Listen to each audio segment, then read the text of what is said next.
Udabarriarekin batera, aro berri bat ari da loratzen gure herrian. Gaur, hitzarmen bat sinatuko dugu Udalak, Bizkaiko Foru Aldundiarekin eta Bizkaikoa entitatearekin. Arginetarako proiektu bat egiteko lankidetza hitzarmena. Bizkaiko inskripzio kristaurik zaharrenak duen hilobia, hementxe ondoan duguna. Leku hau zoragarria izateaz gain historikoa ere bada.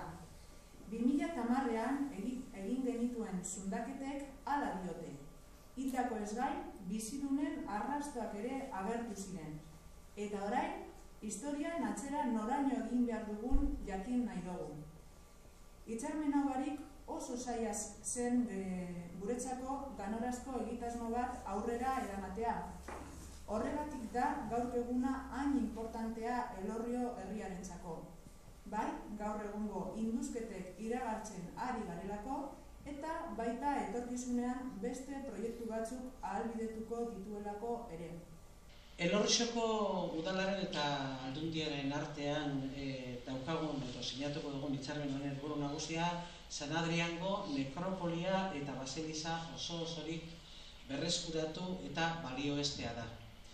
Horretarako gaur aurkezten dugun proiektua jorratuko dugu, ontxe laster aurkeztuko dugun proiektu teknikoa jorratuko dugu etozen urtietan. Arginetako multzo arkeologikoa, lase deitzen da teknikoki, hainbat alditan ikertuko da. Aurten hasi eta 2014 urte bitartean hain zuzen be aztertuko da eta ikertuko da.